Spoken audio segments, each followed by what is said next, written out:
gonna wait for some people to join. Damn, my green screen is doing that again in the back. I don't have enough light on it, maybe, or it's popping in the back. I hate that. Let me fix that.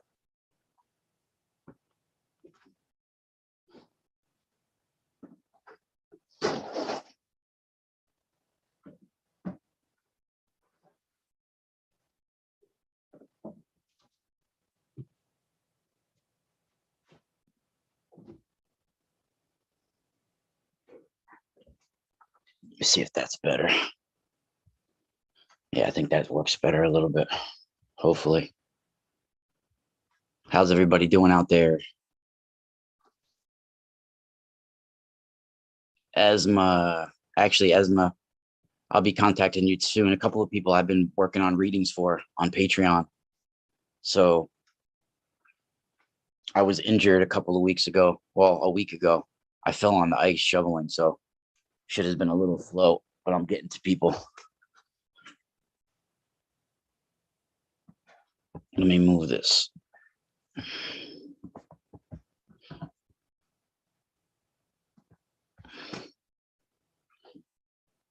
Maybe it's better if I do it so I can see the YouTube chat room. Hold on.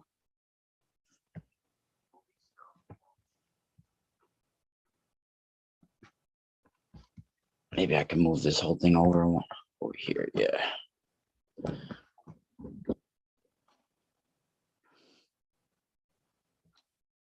So how's everybody doing? I'm going to wait for a little bit more people to join in the chat room. Let me see. I can't see a number.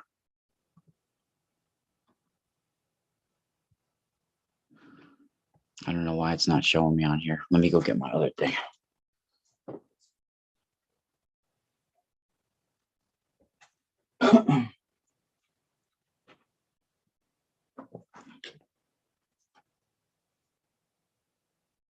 Let me see what it says on here.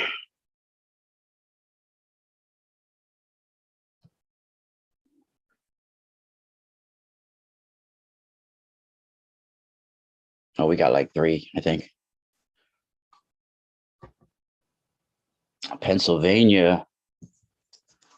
What's up, Northwestern Pennsylvania, Kelly? How's it going? Shout out to Kelly. Shout out to Esma. Shout out to Rita.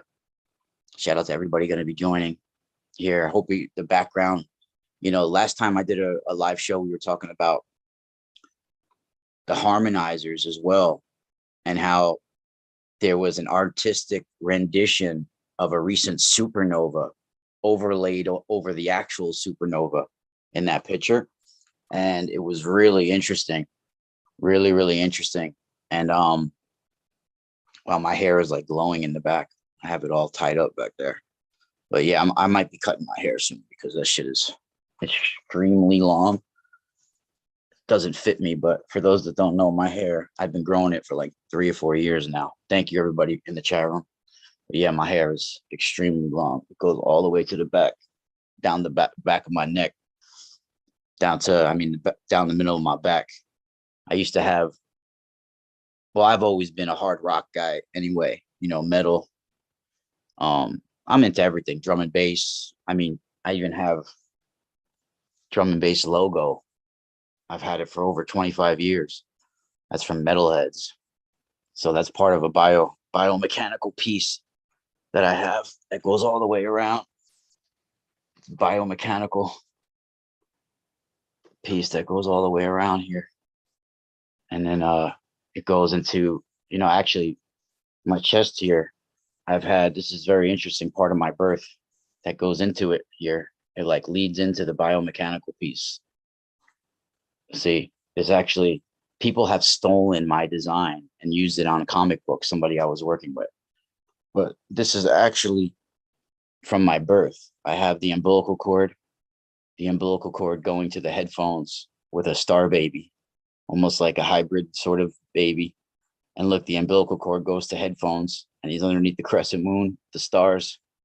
That leads into my biomechanical piece. But if I had to do everything over again, I probably wouldn't get tattoos. But I have like the Eye Ra. I got a big owl on my back. I got Dreamcatcher, like the Dreamcatcher, and all that on this side. Wolf with the dream catcher, and goes into a big ass dragonfly that I have at the bottom.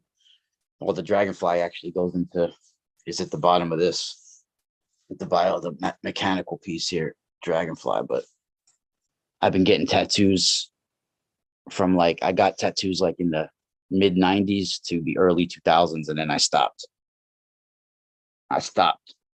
But I grew out of it. I don't even like, I probably wouldn't get them at all now, but I had like spiked hair for like 40 years. But when COVID started, I just didn't go to the barber anymore. I was like, I'm growing it. And I think I have a better connection to source with it. It just, for some reason, I have a higher connection to, it's more, I think that there is some sort of antenna effect to it. There's a reason why people, some of the yogis, and then they grow their hair. And then when you have to go through like a spiritual combat experience, sometimes that's when it's time to shave your head and just shed everything and renew, So we're going to be talking about a few things today. This is going to be the spiral news. We're going to be doing this every week at least.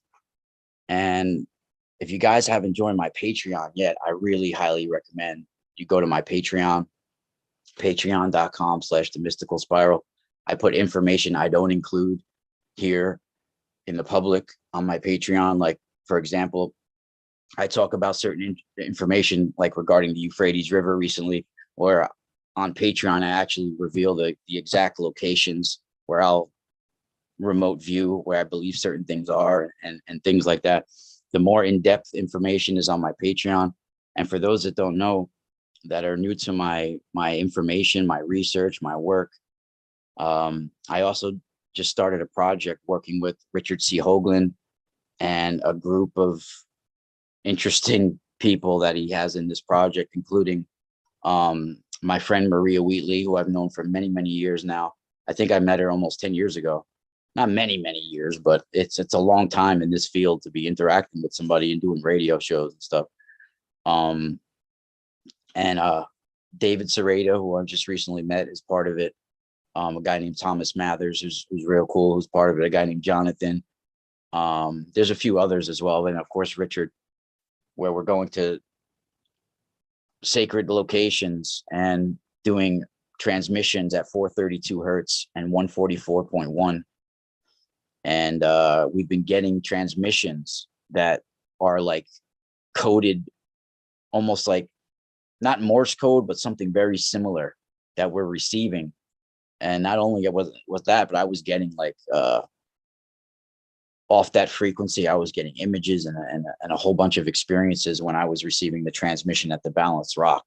And for those that don't know, my copper products are involved with all this as well. And the mystical spiral store.com. The one I want to feature today, I mean, last time we talked about the harmonizers and how that same torus explosion is involved with everything in the universe, down to the very cells of our body, and even in supernova explosions, and this is a harmonizer, right? So the more rings the harmonizer has, the more strength it has. This is an 8-ring harmonizer, right? So some of them have 6 and 8 rings. The smaller ones I have are really strong. That have these ones have 6 rings, but they're really, really strong. But I would say one of the best things to have though is a copper ring. And one of the bigger ones I recommend, highly recommend. It's one of my most favorite ones.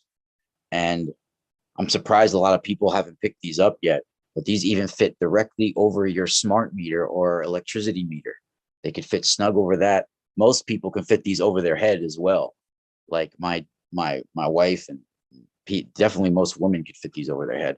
I could fit it over my crown here, but not over my whole head.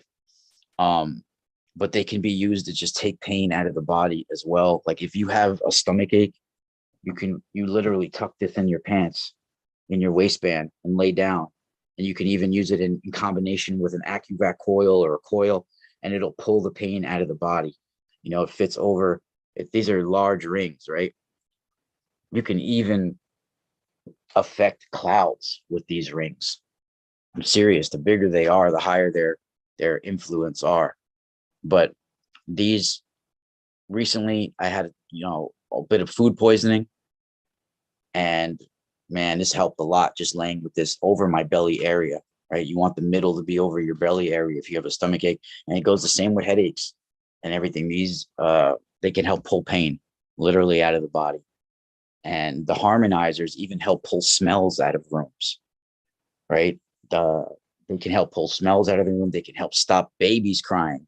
AccuVax can even help affect energy, not just physical pain. It's energy as well. Rings, AccuVac, but I highly recommend these larger ones. And even on my website, I have a few that come in these custom cases, very special. And I don't think really anybody has gotten these yet. They've been on there for a little bit now, but these are even come in these custom cases where they hang inside the case. And I mean, where else can you get for under $200 a pure copper bracelet, adjustable bracelet that has all of this intricate work on it, all of these spirals, and they even have their own tensor rings on the adjustable part, 3 tensor rings here on the adjustable part, and all of this spiral design. Really amazing. And it comes in its own custom case. And I wear one of these all the time, and they're unisex. And man or woman can wear those. Same with the rings that go over the water bottle. I mean, these also go over your wrists, so they also can be worn as pendants, right?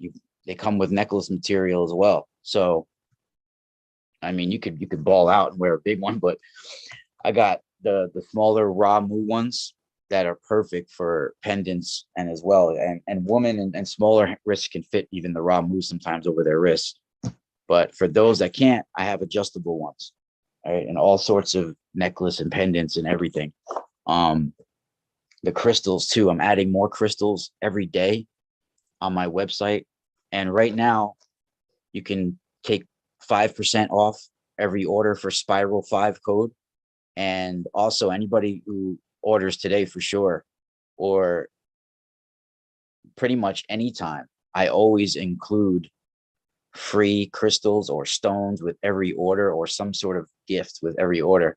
And today specifically, I'll be including some extra stuff for very special extra surprises for people. We'll do a little special today. These are the ones I really recommend people pick up today. I just stocked them up, so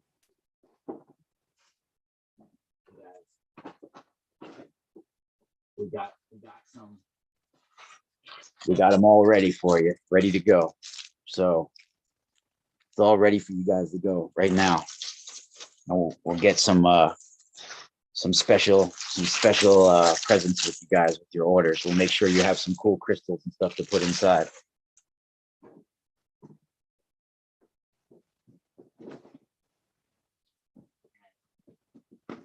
I have a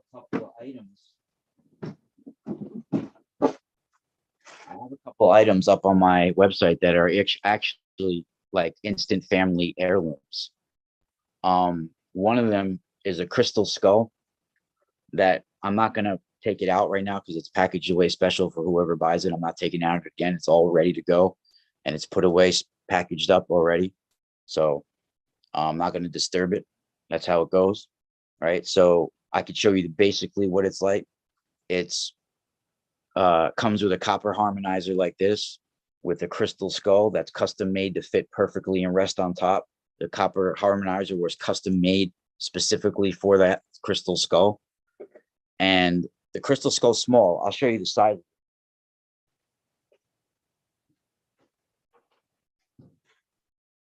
This is kind of like the size of it, right? It's not a huge crystal skull, but it's similar to this material, which is high altitude rainbow Himalayan quartz, right? So I only can get this about every 3 years. A guy I know from China, he actually goes to Tibet every couple of years, and he gets high altitude rainbow Himalayan quartz that comes from the Himalayan mountains. Right, it's one of where one of my main big crystal skulls comes from. So I'll get the quartz from him, and then I'll ship it to my buddy who's a master carver, and he'll make me a certain amount of little skulls.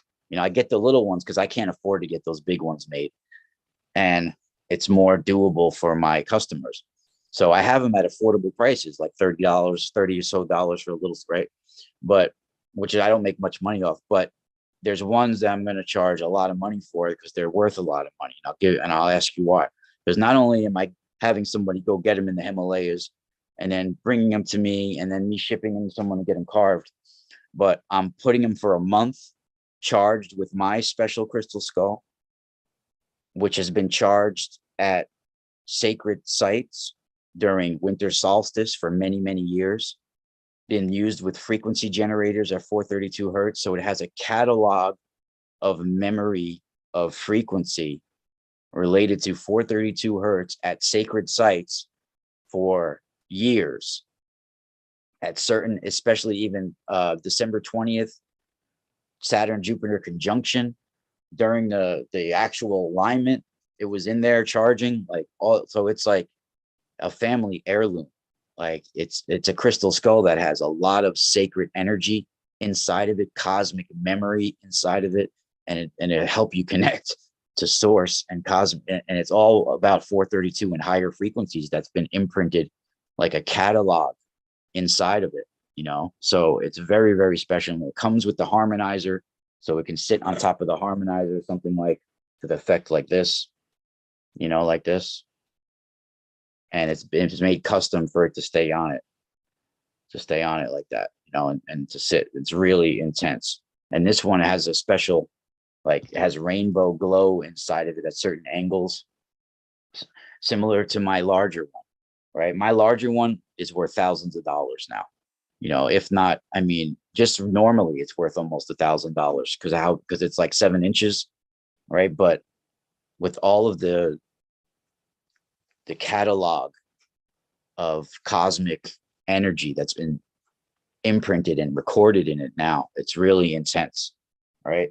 And you could see during when we did our project recently on February 20th, my friend Maria Wheatley was at Stonehenge doing her 432 hertz transmission, and I was at the North Salem, New York balanced rock, right, that you guys have seen me talk about. It looks like a cat dolmen, right? It's a megalithic red granite dolmen, really intense, right?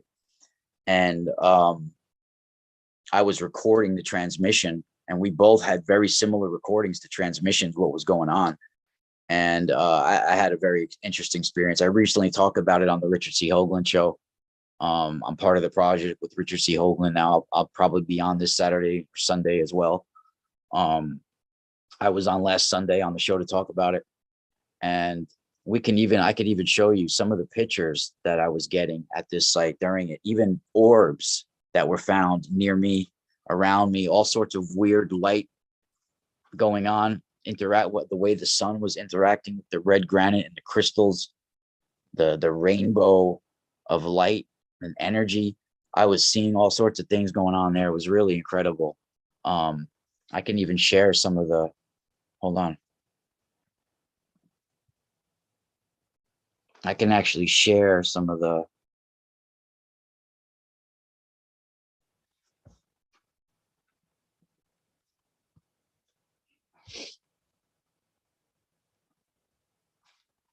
I'll share some of that with you guys if I have some of the pictures from that day. I know I have some of the orbs even too. That was, yeah. So just to give you guys an example of how big this thing is, this is me standing next to it. So for those that don't know, this is me standing next to the balanced rock in New York. Now the sun is blocking out me right there. So it's not a camera effect about what I'm going to show you. So this thing is room size. It's literally room size. It's 60 tons of red granite. All right. And if you look closely where my pocket is right here, you can see even like a blue type orb. And that is not from an effect from the sun, because the sun is being blocked in my area right there. That is like and I was seeing blue and orange orbs at this site,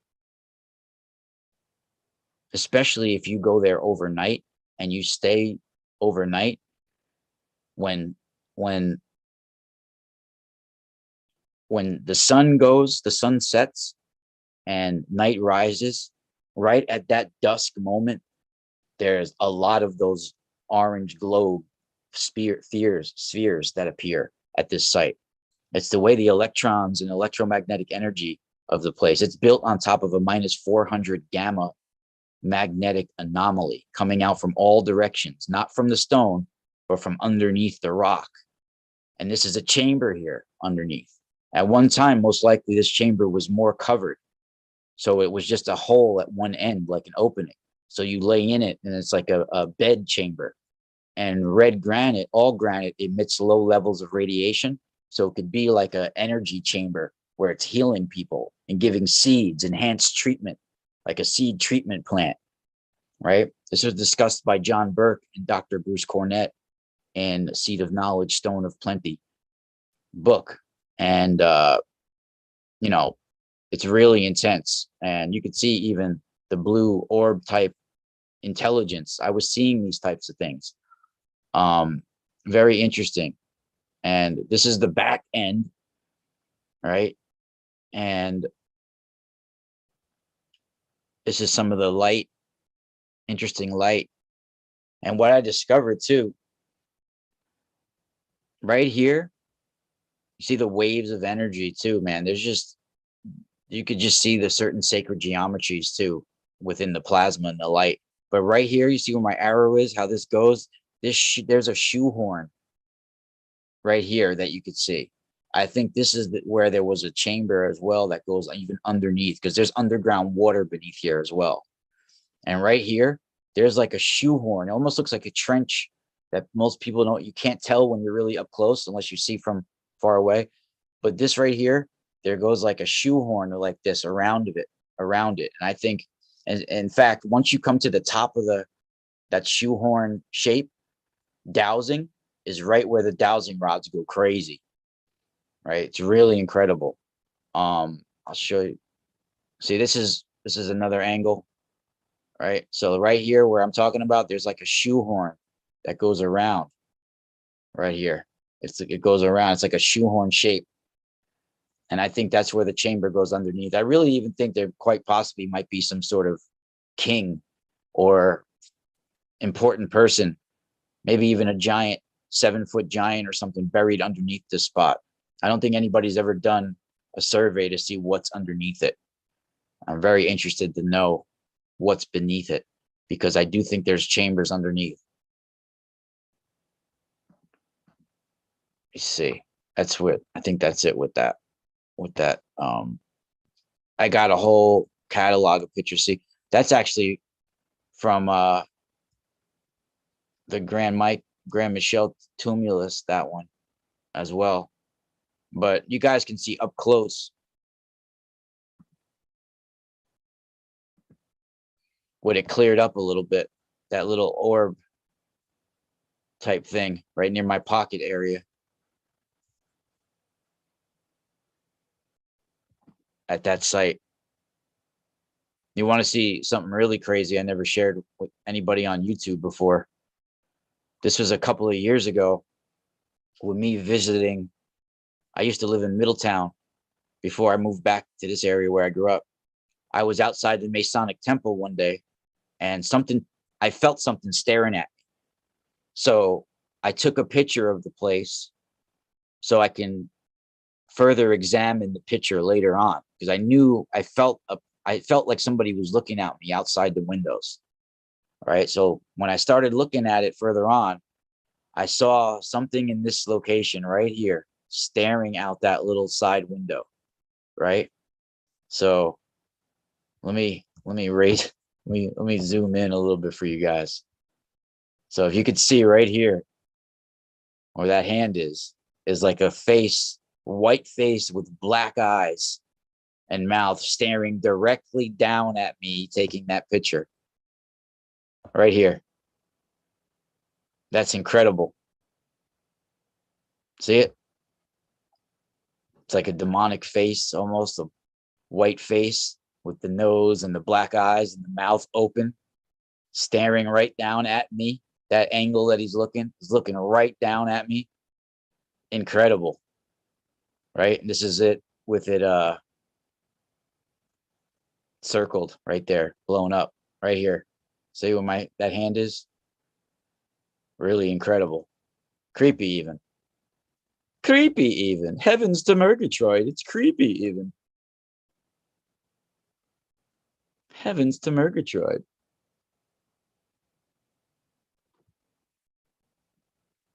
Yeah. So there's something else too I want to share with you guys that we're going to be talking about today. And that's here. Let me show you. Then I'll get back to the chat room. Do I have a... Well, this is an artistic rendition, probably, what I'm going to show you here, but interesting effect too. Like, I do sun meditations in the morning sometimes, and this is something else that I wanted to show you guys real quick. And I've had it, this is across the street from me, the Hudson River that you see down here, and the sun rising over the Hudson River with the reflection on the Hudson River. And a few times in my life, it felt like the sun, like a Fatima type experience, where the sun felt like it was vibrating and came down towards me like it was going to hit me and go back. And the other morning, it was like that. You see where the sun ray goes and how even the sun seems to be in front of these trees. Isn't that weird? Doesn't the sun seem to be even in front of these trees? Well, that same effect also happens at that balanced rock with me, with the sun sometimes, where I'll take a picture. The sun will feel like it's coming close to me in real life, and I'll want to take a picture of it. And when it goes back, it's even like it's still in front of certain things. Like even the effect, look at, you see the sun rays here, its path, where it came from. It's almost like it comes down and it's going back. And doesn't it look like it's in front of these trees? How crazy is that?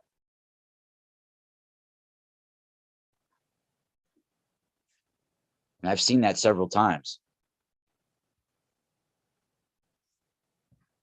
I think it's just a sort of effect, but it's interesting that in person, I feel similar things happening as well, you know? So let me see what you guys are talking about in the chat room.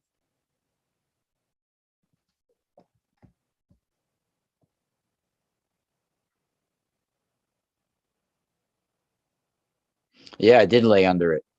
Yeah, it feels like you're going in for a CAT scan sometimes laying under it, especially when you're underneath it when I was underneath it during the solstice alignment.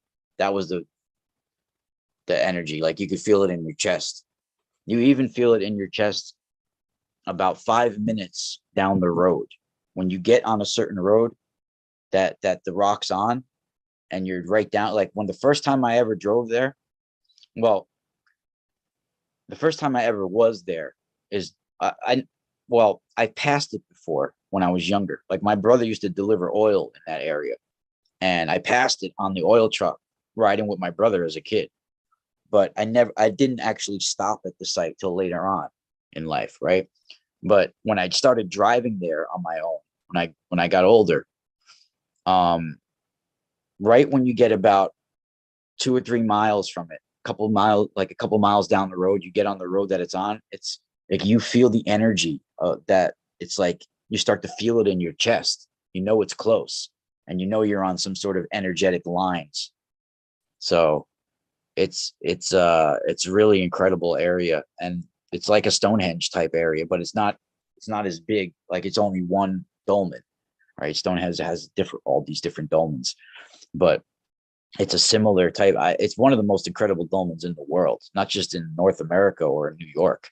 I mean, it really is an incredible dolmen, really incredible. And the fact that it's built on a magnetic anomaly proves that it's not a glacial erratic. You know, Richard C. Hoagland thinks it's 30,000 years old, and I don't doubt it. It's at least 10,000 years old for sure. And that granite is very old red granite. very, very old red granite. And red granite's not anywhere from around that area. But incredible, incredible, even with just the different sun effects that I've experienced, right? And the sun is very powerful when it's rising and setting. Those are powerful moments, right? Even all the lore that you get in ancient tales, mythologies, religions, all right?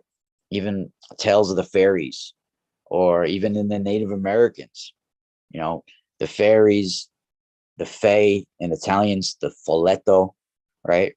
The only time really that they're able to be visible is at dusk, is when the sun is setting and night is approaching, right? This is when they can become seen in this realm, right? Same thing with Native Americans. They believe when you could see the Pukwudgies or the Pukwudginis. These are these little vanishing men of the forest. That's what Pukwudgini means, or Pukwudgie, right? Little vanishing person of the forest. The only time they were able to be seen by humans is as night approaches, as right when the sun sets and night rises, right at that moment, right at the veil, right as the veil. That's when the veil is thin. And it's the same way in Italian folklore, Slavic folklore, and Native American folklore. You know, it's all the same. All right. So today's our spiral news session that we're talking about, right? I also wanted to talk about two topics real quick. And don't forget, guys, the Mystical Spiral store. Check out these big rings. You can get this, crystals, and everything for like 80 something dollars. So it's really worth it. And this is cut from the royal cubit, sacred cubit, which is our harmonic resonant frequency of 144 hertz, which is harmonic light speed. And it's really positive electrons and energy coming off of it. And you'll feel the beam of energy coming from the middle of these rings. And like I said, these fit right over your smart meters as well. You can even put them up against or tape it inside your fuse box if you want. Next to your fuse box, you can put it over your, even if you want to have a harmonizer and you want to funnel the harmonizer up and go out like an umbrella, this will contain the energy around the harmonizer. So you can specifically direct it up and out if you didn't want it just going out from all directions, right? You can also use this to charge water bottles. Multiple water bottles can fit in here. You can use it to charge your buds. I mean, your food. It restructures water.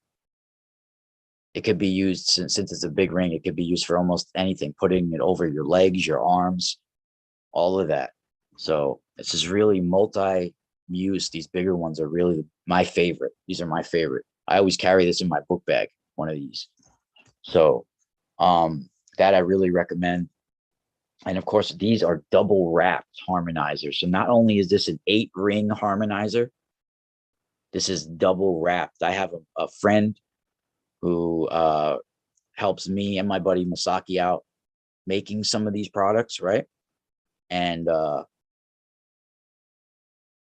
this is double wrapped strength harmonizer with 8 rings. That's as big a strength as you can get in a harmonizer. So you can even see the difference between something that's double wrapped and single wrapped. Look at this, is a single wrapped harmonizer. This is a double wrapped. Look at the thickness of it, and it's really double the strength. Really incredible. So, and I only got like 2 of those double wrapped harmonizers available right now, and it's probably going to be like another month or 2 before I even start to get that again. But it's definitely worth it. And you got those things last forever. I mean, unless you crush it somehow with a sledgehammer or something. I mean, it's really worth it. And two topics that I wanted to talk about real quick today that I'm going to go deeper on my Patreon. Hopefully, we're going to do that Patreon session tonight.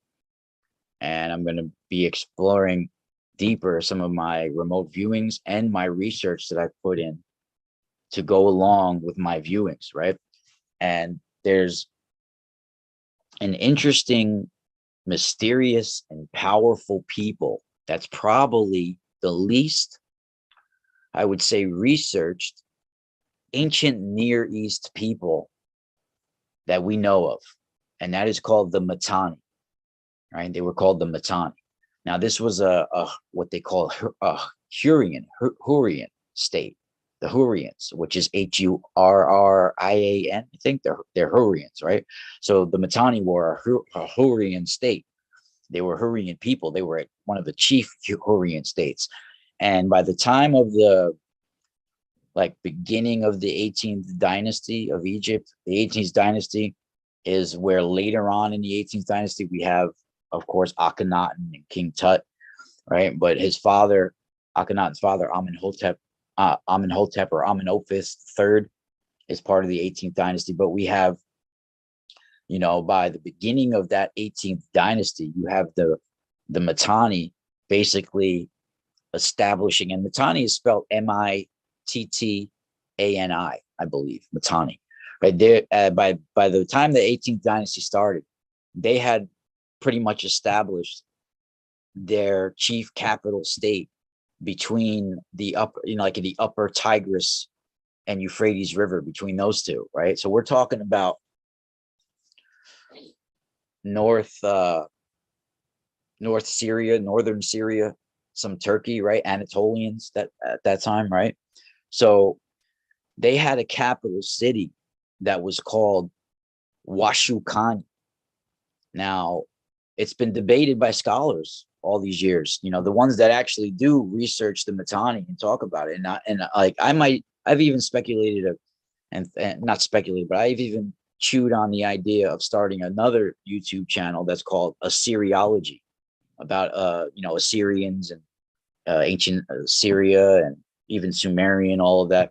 There's other channels that are called Sumerian, and stuff like that. So I was actually thinking about just to unleash all the research that I've done on this area, right? But it includes Egypt and everything else as well. But it's been debated by scholars who've actually researched the Mittani, where the exact capital city was that was called Washukani, right? Washukani by the Mittani. And recently, in the last year or so, since the Euphrates and the Tigris River have been drying up, right? That goes along with many, many prophecies, right? They've found a new settlement that they previously couldn't find. Since the river's been drying up, they've been finding things, and they found the Mittani settlement. And I'm wondering if this is the ancient Washukani, right? But they found recently at this spot 8 new cuneiform tablets. I can't wait to find out what's on those tablets, because I do think there's an important installation and things that are along the Euphrates and Tigris River that are related to ancient high technology, and that the Mittani, I feel, knew about, right? And I've talked about it within my remote viewings, and now I'm finding that recently it's coming out in the news. Some of these things are actually right on and right.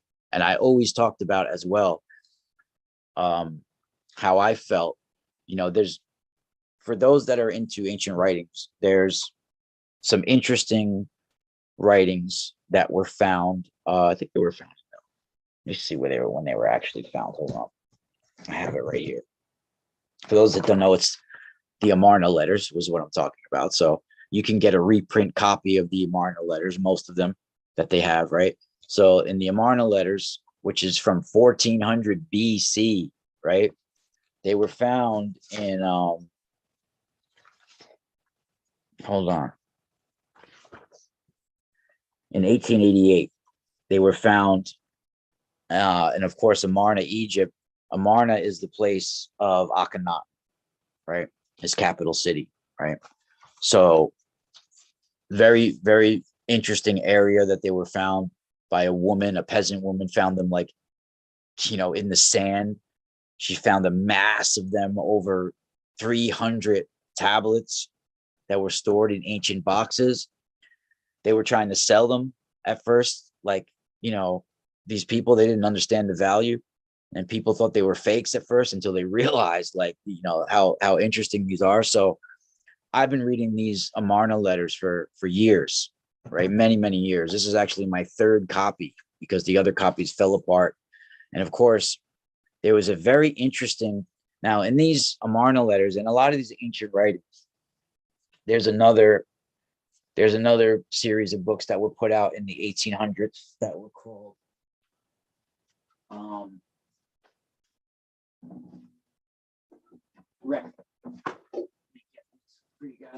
there's another series of books that were put out in the 1800s that were called Records of the Past. This is a few of them for you guys to see.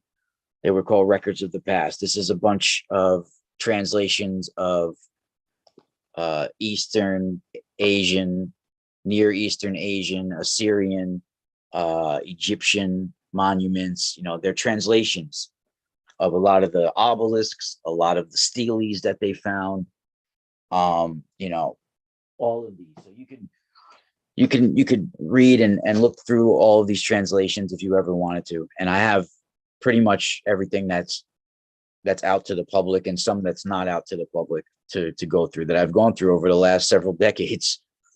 So there's an interesting, I've always found the Mittani curious, right? Now, for those that don't know, the Mittani were warrior, chariot, equestrians, right? What's an equestrian?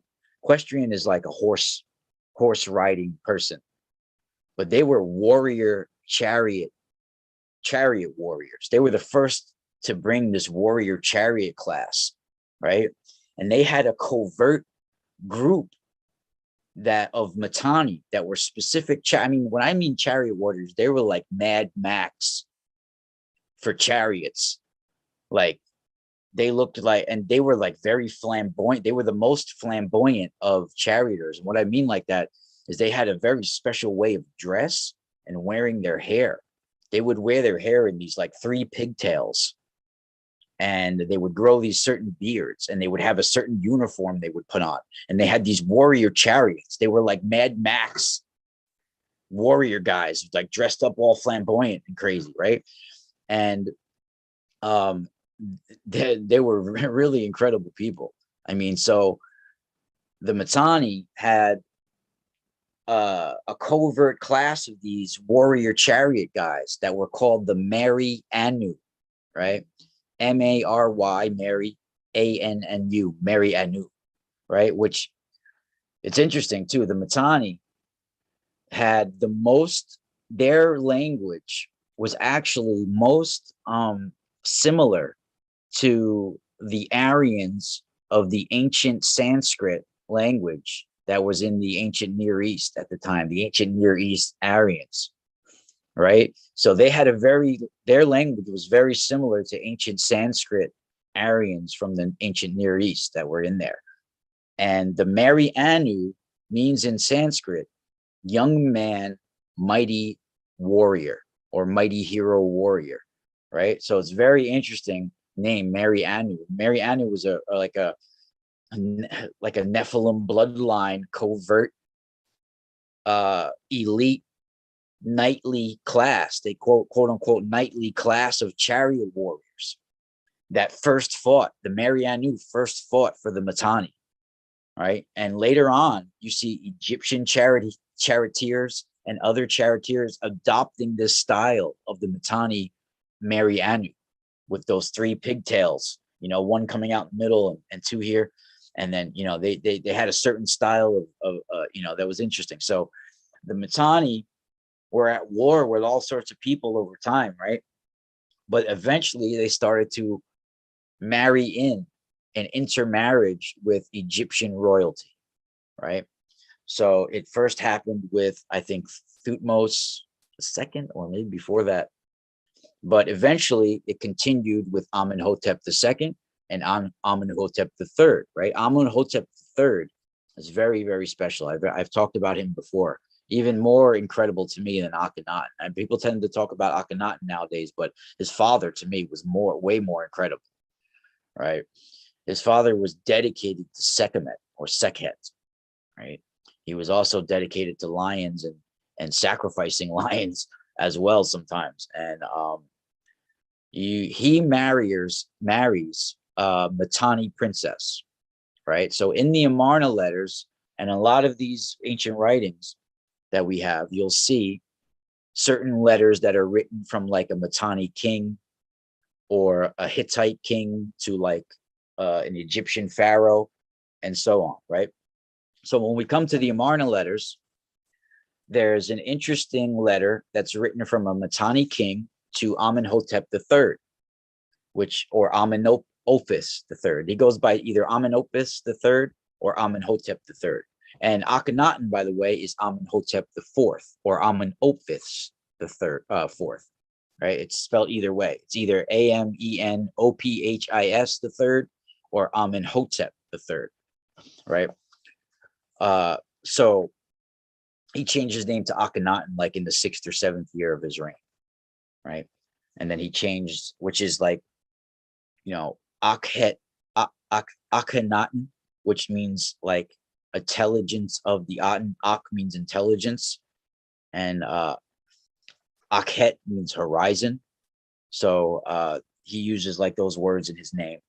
But so there's an interesting letter from the Mittani king to Amenhotep III or Amenopus III. And in it, he's talking about what he's giving him. Like, yo, I'm giving you some slave bitches. I'm giving you my daughter. I'm going to give you some gold. I'm going to give you this. I'm going to give you that. Right. So there's this interesting part where it comes to, and the king's name was Tussarada of the Mittani. He's a king of the Mittani. And he was given his daughter. His daughter was marrying Amenopus III, who was the king of Egypt, right? So he's writing a letter to him. And there's an interesting part of this letter where he's talking about what he's giving to him. And he says that he's giving to him a very special double-edged weapon, which is like a dagger, right? It's hinting that it's not a big sword or something, but it's something small, because it's even saying like how he's giving it to him with emeralds and pure gold, enclosed in a certain box of alabaster and pure gold for a box, right? This double-edged weapon. Now, Amenhotep Opus III, who's getting this double-edged dagger from the Mittani, which would be the most special of all daggers. It wouldn't just be some random double-edged weapon. This would be something that's very special, held sacred, Amenhotep III, who's receiving this dagger, of course, is the grandfather to King Tutankhamun, King Tut. And then when you have King Tut found in his tomb with a very special alien dagger. Why do I say alien dagger? Because this dagger that's found with King Tut is not from this world. It's made out of iron from a meteorite not from this world. It's an alien dagger. The iron is from a meteorite that was actually, we're going to get into, but it looks like this. Let me show you. I have several books where it's featured in, but this is what it basically looks like right here. That dagger, right? So that dagger is basically what it looks like. And this is made out of a meteorite iron, right? Very special inlay on there too. It's very intense, really incredible, right? So I believe that in the Amarna letters, where they're talking about this double-edged weapon that the Mittani king is giving Amenhotep III, I believe that's the exact same dagger that's found with King Tut's body, poorly mummified body. In fact, people don't realize he was buried with a lot of interesting, amazing riches, right? But he was poorly mummified. There's usually a very interesting, precise, small incision on the side of mummies so they can put stuff in and take stuff out or whatever, right? Well, King Tut's mummified body was ripped open like a gash on the side. It was like it was done in a hurry, quick and poorly. People don't realize that. But he was found with some amazing things, right? And I think that the double-edged weapon that's talked about by the Mittani king in the Amarna letters is the same one that's found with King Tut. Of course, why wouldn't he receive his grandfather's special dagger eventually, right? I'm sure Akhenaten probably had it beforehand. Akhenaten was King Tut's father, supposedly. So it was probably passed down from Amenhotep III to Amenhotep IV, which is Akhenaten, to King Tutankhamun, which King Tutankhamun is Tutankhamun, right? And people don't even realize what the word Amen means. Amen means concealment. So when you have Amen Ra, it's a concealment of the hidden information that's in the very frequency of the chant of Amen Ra, right? Amen Ra is the same as Om Rama. Same thing. Om Rama. Amen Ra. Same thing. And it means like the concealment of Ra, the concealment of what's behind that special sound, vibrational, harmonic frequency, right? That's said. And even there's a special word that's called similar to like the logos of Christianity, right? You have an Egyptian Hek-Au. Hek-Au is like powerful words, like a special word, like a very interesting, right? Good to see you too in the chat room. Gemini, Moon, Jacob of Ephraim, everybody out there. Very good to see you guys. So that is a very interesting. And they recently did a test on King Tut's dagger, right? And what's interesting to find out is that it has the same composition as meteorites from Japan. And one that's called Shiragahi, Shiragahi,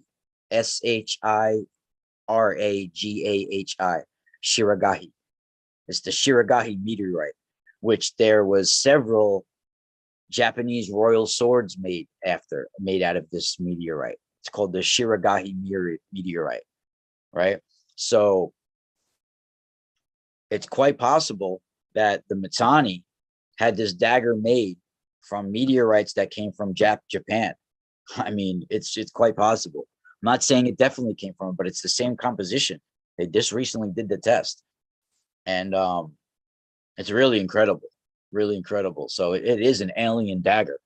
And it most likely was given to King Tut's grandfather by the Mittani king.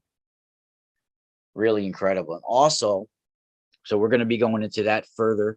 Certain remote viewings we're doing about it on my Patreon, and more interesting information that goes along with that and the Mittani and all of that. And also there's one more topic that I'm going to mention here that we're also going way deeper into on my Patreon. And that's the Euphrates River, the Tigris River, that area, and some of the installations I believe there, and some of the prophecies that are associated with it. And recently, in the last year or so, one of these prophecies are being fulfilled.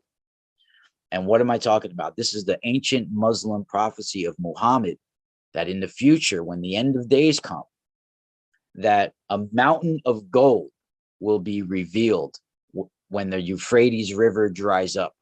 The Euphrates River will dry up and a mountain of gold will be revealed. It also says in that prophecy that nobody should touch that mountain of gold. It shall be left there.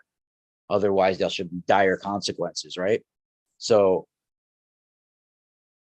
what happened here?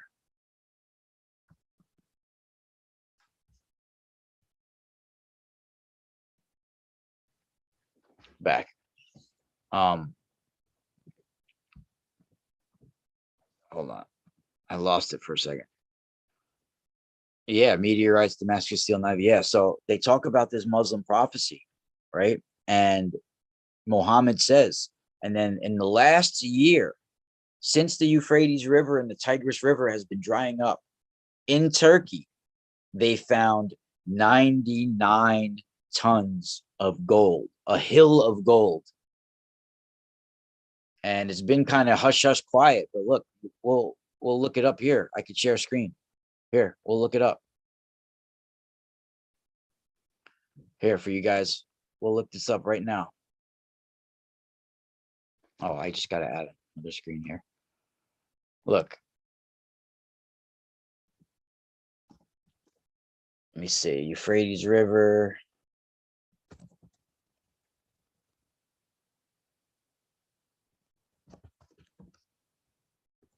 Gold found Turkey. Now check this out. Most probably have not heard of this, but this goes in line right with Muslim prophecy.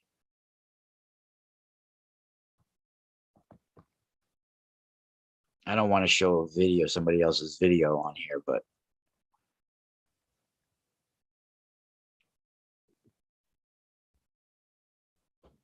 this is from November 22nd. Oh, wait. This is from November 22nd, 2022. Let me see if they have a description.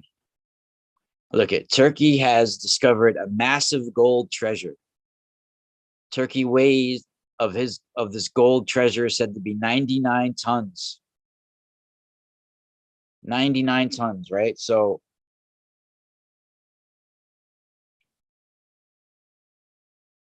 when is this? This is the gold website or something. I don't know what this is here. Do they have? Oh, this ain't working here. Let me see. Just put in gold found Turkey.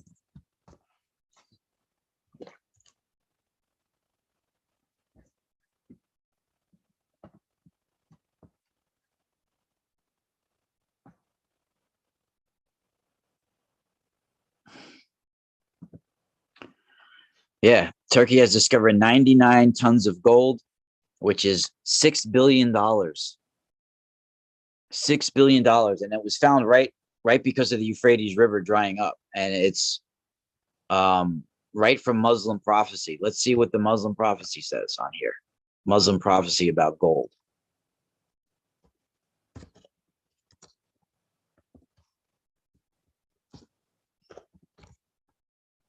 And it even says in the Bible, in Revelation, I think 19, that the Euphrates River is supposed to dry up.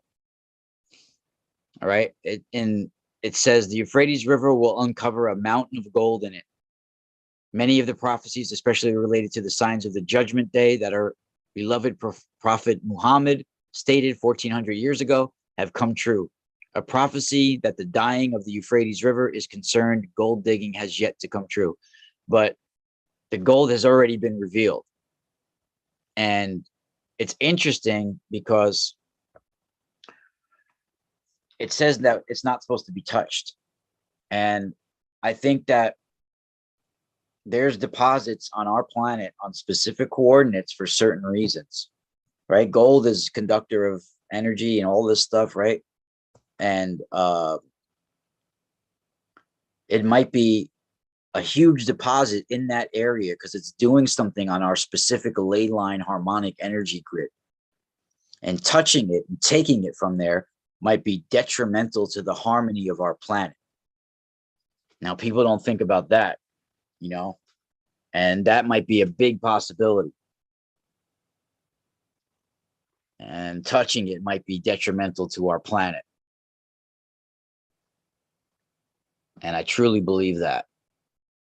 So we're going to be talking about this on my, we're going to be talking about this on my YouTube, right? I mean, on my Patreon, we're going to be going deeper into it. So it's really intense, right? So guys, don't miss out. Go to the mysticalspiralstore.com, pick this up, and you guys are really special. And I hope everybody has a beautiful and safe day.